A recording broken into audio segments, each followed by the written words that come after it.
ফিরে আসনি তুমি আপন ঘরে, দিনের আলো তুমি সরিয়ে দিতে।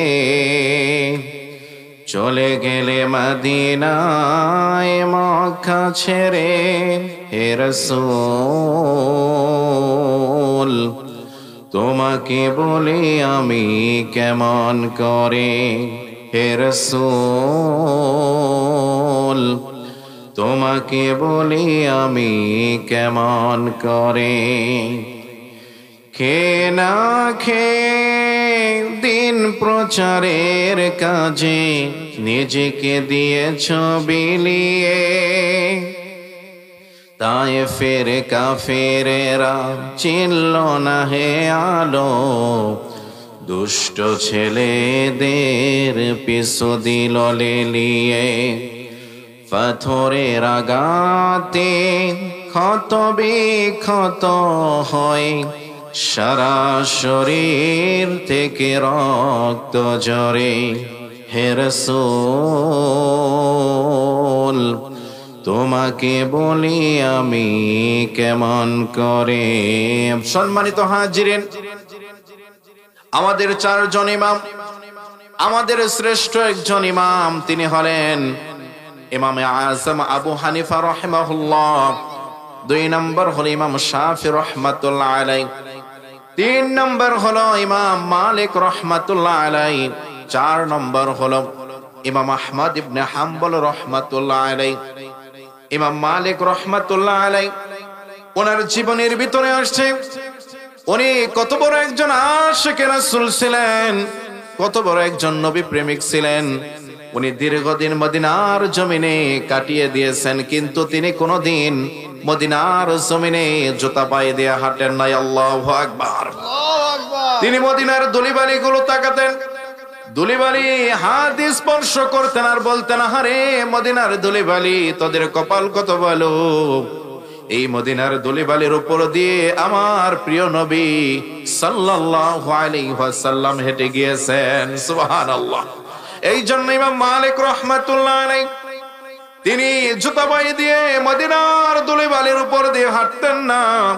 জিজ্ঞাসা করা হলো, ইমাম মালিক আপনি এত বড় একজন আলেম, আপনি এত বড় একজন পণ্ডিত, এত বড় একজন জ্ঞানী ব্যক্তি, আপনি মদিনার ধুলিবালির উপর দিয়ে হেঁটে যান, আপনার পায়ে ফুসকা পড়ে যায়, তারপরেও আপনি মদিনায় কেন জুতা পায়ে দিয়ে হাঁটেন না?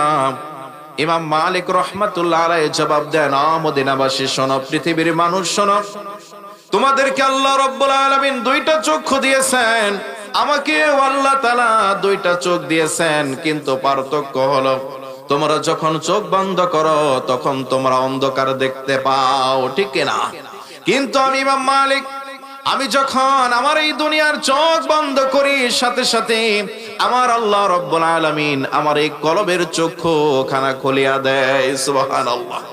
আর আমি যখন আমার এই কলবের চক্ষু দ্বারা, নবীর মহাব্বতের চক্ষু দ্বারা, নবীর ভালোবাসার চোখ দ্বারা এই মদিনার ধুলিবালির দিকে তাকাই, আমি আমার নবীর কদম মোবারকের ছাপগুলো স্পষ্ট দেখতে পাই। আল্লাহু আকবার। এই ইমাম মালিক রাহমাতুল্লাহ আলাইহি ওনার জীবনের ভিতরে পাওয়া যায়, উনি আল্লাহ তাআলার কাছে দরখাস্ত করেছিলেন, প্রার্থনা করেছিলেন। ইমাম মালিক রাহমাতুল্লাহ আলাইহি ওনার মনের একটাই তামান্না ছিল, আহারে আমার মরণটা যদি মদিনায় হইতো, কেননা এই মদিনায় আমার কামলেওয়ালা নবী শাহিত, কথা বলেন ঠিক কিনা? এজন্য তিনি সব সময় আল্লাহ রাব্বুল আলামিনের কাছে চাইতেন মালিক। উনি সব সময় আল্লাহ তাআলার কাছে প্রার্থনা করতেন, মালিক আমার যেন মরণটাই মদিনায় হয়, আমার দাফনটা যেন মদিনায় হয়। এই জন্য ইমাম মালিক রাহমাতুল্লাহ আলাইহি ওনার জীবনী পড়লে পাওয়া যায় তিনি মক্কায় যাইতেন না, হজ করতেও যাইতেন না, উমরাহ করতেও যাইতেন না।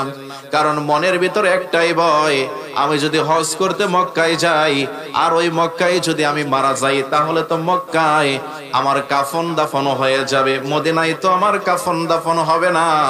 এই জন্য তিনি সব সময় চিন্তায় থাকতেন।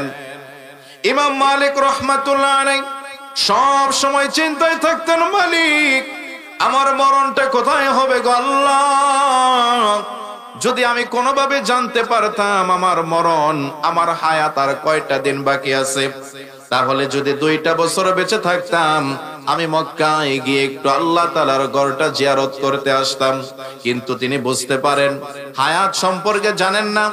এই চিন্তা করে ইমাম মালিক রাহমাতুল্লাহ আলাইহি একদিন রাত্রি বেলায় ঘুমিয়ে গেছেন, আর স্বপ্ন যোগে আল্লাহ রাসূল সাল্লাল্লাহু আলাইহি ওয়াসাল্লামের জিয়ারত নসিব হয়ে গেছে। আল্লাহু আকবার। আমার রাসূল যখন ইমাম মালিক রাহমাতুল্লাহ আলাইহি ওনার স্বপ্নে জিয়ারত দিয়েছেন, ইমাম মালিক রাহমাতুল্লাহ আলাইহি আমার প্রিয় নবীর সাথে কথা বললেন। আমার রাসূলকে বললেন, নবী গো, আমি সব সময় চিন্তায় থাকি, পেরেশানি থাকি, আমি এই দুনিয়াতে আর কয়টা দিন বেঁচে থাকবো, আপনি যদি একটু বলে দিতেন আমি এই দুনিয়াতে আর কয়টা দিন বেঁচে থাকবো, তাহলে আমি আল্লাহ তাআলার ঘরটা একটু জিয়ারত করতে আসতাম, জিয়ারত করতাম। আল্লাহ রাসূল কিছুই বললেন না, শুধু হাত দিয়ে 5টা আঙ্গুলে দ্বারা ইশারা করলেন, আর সাথে সাথে ইমাম মালিক রাহমাতুল্লাহ আলাইহির ঘুমটা ভেঙে গেছে। আল্লাহু আকবার। সকালবেলা ইমাম মালিক রাহমাতুল্লাহ আলাইহি চিন্তায় পড়ে গেলেন, হায় আফসোস, আল্লাহ রাসূলকে আমি স্বপ্ন যুগে দেখলাম, আল্লাহ রাসূল 5টা আঙ্গুলে দ্বারা আমারে কি ইশারা করলেন, এই দুনিয়াতে কি আমি 5টা বছর জীবিত থাকব, নাকি 5 মাস জীবিত থাকব, নাকি আমি 5 দিন জীবিত থাকব,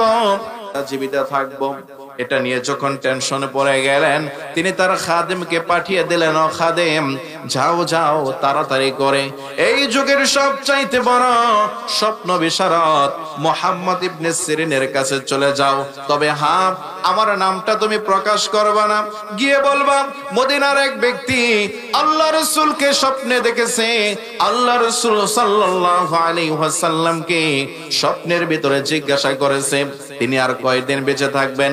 আল্লাহ রাসূল কিছুই বলেন নাই, শুধু 5টা আঙ্গুলে দ্বারা ইশারা করেছেন, আর ওই ব্যক্তিটার ঘুম ভেঙে গেছে। এর ব্যাখ্যা কি? খাদেম যখন মুহাম্মদ ইবনে সিরিন রাহমাতুল্লাহ আলাইহির দরবারে চলে গেলেন, আর বিস্তারিত ঘটনা যখন খাদেম মুহাম্মদ ইবনে সিরিন রাহমাতুল্লাহ আলাইহির কাছে বললেন, এই ঘটনা শোনার সাথে সাথেই ইবনে সিরিন রাহমাতুল্লাহ আলাইহি খাদেমকে বললেন, এ খাদেম, এই স্বপ্নটা বলো কে দেখেছে? আল্লাহু আকবার বলেন। এই স্বপ্নটা কে দেখেছে বলো। খাদেম বলল, মনে করুন আমি দেখেছি।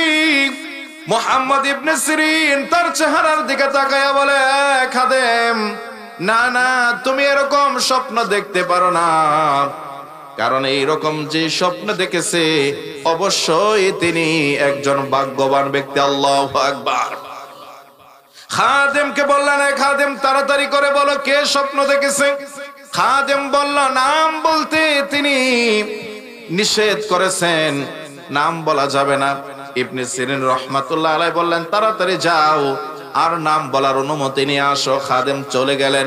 ইমাম মালিক রাহমাতুল্লাহ আলাইহির কাছে ডাক দিয়ে বললেন, ও ইমাম মালিক, ইবনে সিরিন তো নামটা আপনার স্বপ্নের ব্যাখ্যাটা দিতেছে না, যতক্ষণ পর্যন্ত নাম না বলা হবে।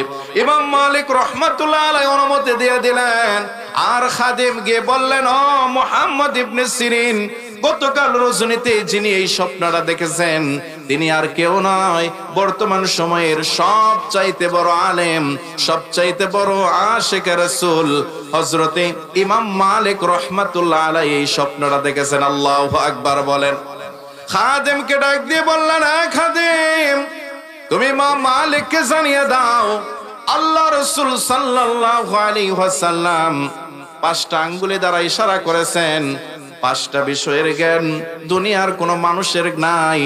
এই 5টা বিষয়ের জ্ঞান হলো কেবলমাত্র শুধুমাত্র একমাত্র আল্লাহ তাআলার। বলেন না সুবহানাল্লাহ, চিল্লায় বলেন আল্লাহু আকবার। তার ভিতরে একটা হলো আল্লাহ রাব্বুল আলামিন সূরা লুকমানের সর্বশেষ আয়াতে জানিয়ে দিচ্ছেন, দুনিয়ার মানুষ শোনো, 5টা বিষয়ের জ্ঞান দুনিয়ার কোনো মানুষের কাছে নাই, কোনো পয়গম্বরের কাছে নাই, শুধুমাত্র কেবলমাত্র আমি আল্লাহ তাআলার নিকট রয়েছে। তার ভিতরে 1 নম্বর হলো ইন্নাল্লাহা ইনদাহু ইলমুস সাআহ, কিয়ামত কখন হবে, কবে হবে, দুনিয়ার কোন মানুষ জানে না। জানেন একজন, তিনি কে? আল্লাহ রাসূলকে জিজ্ঞাসা করা হলো, হাদিসে জিবরাইলের ভিতরে আসছে ফাখবিরনি আনিস সাআহ, ও নবী গো কিয়ামত কখন হবে?